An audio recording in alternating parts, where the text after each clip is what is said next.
नमस्कार दोस्तों, आप सभी का एक बार फिर से स्वागत है हमारे चैनल दुर्गा भक्ति मार्ग में। आज मैं आप सभी को सुनाऊंगी आषाढ़ गुप्त नवरात्रे के पहले दिन सुनी जाने वाली माँ काली की व्रत कथा। पौराणिक कथाओं के अनुसार रक्तबीज नाम का एक राक्षस था। उसे ब्रह्मा जी से वरदान प्राप्त था कि उसे स्त्री के अलावा और कोई नहीं मार सकता था। उससे यह भी वरदान प्राप्त था कि उसके खून की एक बूंद अगर तेजाब पर गिर जाए तो एक और उसी की तरह शक्तिशाली रक्त बीज पैदा हो जाएगा। इस प्रकार रक्त बीज देवताओं और ब्राह्मणों पर अत्याचार करने लगा। तीनों लोकों में हाहाकार मच गया। सभी देवतागण रक्त बीज से परेशान होकर उसे मारने की कोशिश करते, लेकिन जैसे ही वे उसे मारते उसके रक्त की एक बूंद नीचे गिरती और उससे भी शक्तिशाली एक रक्त बीज पैदा हो जाता। इस प्रकार सभी देवता उसे मारने में असमर्थ हुए। युद्ध के मैदान में वे सभी असफल हो गए। इससे युद्ध के मैदान में हजारों लाखों रक्त बीज पैदा हो गए थे। इस प्रकार सभी देवता परेशान होकर भगवान शंकर के पास मदद मांगने के लिए गए। तब उस समय भगवान भोलेनाथ गहरे ध्यान में थे। वे तपस्या में लीन थे। तब सभी देवताओं ने मदद के लिए माँ पार्वती से प्रार्थना की। तब माँ पार्वती ने देवताओं की मदद के लिए महाकाली का रूप धारण कर लिया।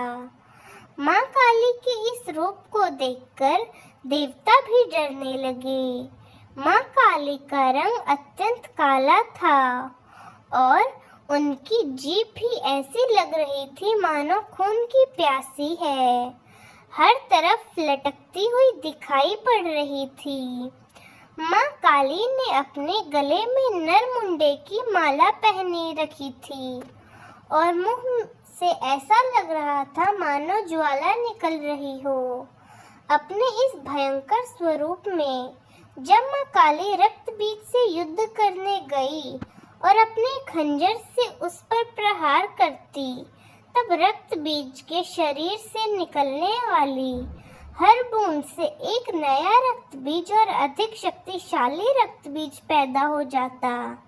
इस प्रकार युद्ध करते करते जब बहुत देर हो गई, तब माँ काली ने अपनी जीभ का आकार बढ़ा लिया और जैसे ही रक्त बीज का रक्त गिरता, तब जमीन पर गिरने से पहले ही वे उस रक्त को अपनी जीभ पर ले लेती थी और फिर युद्ध के मैदान में माँ काली रक्त बीज पर प्रहार करते हुए उसका रक्त पी रही थी, जिसकी वजह से रक्त बीज की शक्ति कमजोर पड़ती जा रही थी।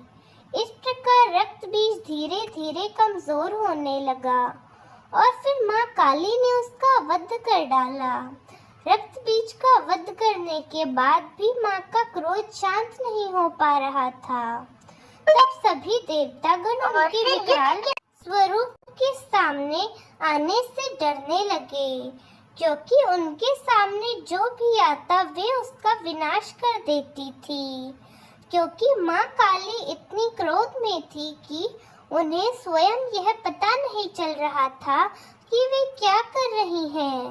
माँ काली के इस डरावने और भयंकर स्वरूप को देखकर अब सभी देवतागण परेशान हो गए और माँ काली का गुस्सा कैसे शांत किया जाए ये सोचने लगे। तब सभी देवतागण मिलकर महादेव के पास गए और उनसे प्रार्थना करने लगे कि हे महादेव, कृपा कर कोई ऐसा उपाय बताइए जिससे हम माँ काली का गुस्सा शांत कर सकें। तब भगवान शिव ने बहुत सारे प्रयास किए, किंतु महाकाली का क्रोध शांत नहीं हो पा रहा था और वे तांडव करती रही, विनाश करती रही। आखिरकार भोलेनाथ ने खुद को माँ काली के पैरों के बीच में गिरा दिया और जैसे ही माँ काली ने भोलेनाथ के ऊपर पैर रखा, तब माँ काली का क्रोध शांत हो गया और वे वापस से माँ काली से माता पार्वती बन गई। इस प्रकार सभी देवतागण मिलकर भोलेनाथ, माँ पार्वती और माँ काली के स्वरूप की जय जयकार करने लगे। इस तरह गुप्त नवरात्रि के पहले दिन जो भी भक्त माँ काली की कथा को सुनता है या पढ़ता है, माँ काली उसके सभी दुख हर लेती हैं। अब माँ काली के मंत्र की बात कर लेते हैं। तो कम से कम पूजा करते समय 51 या 108 बार मंत्रों का जाप करना चाहिए। मंत्र है: काली काली महाकाली, कालिके परमेश्वरी, सर्वानंदकरी, देवी नारायणी नमस्तुते। इस प्रकार गुप्त नवरात्रि के पहले दिन माँ काली की पूजा की जाती है और पूजा करने के बाद जितनी भी देर के लिए संभव हो सके इस मंत्र का जाप करने से मनोकामनाओं की पूर्ति होती है। माँ काली अपने सभी भक्तों की मनोकामनाएं पूर्ण करती हैं और सभी दुष्टों का नाश करती हैं। तो दोस्तों, कैसी लगी आपको हमारी आज की यह वीडियो? कमेंट्स में ज़रूर बताएं। धन्यवाद।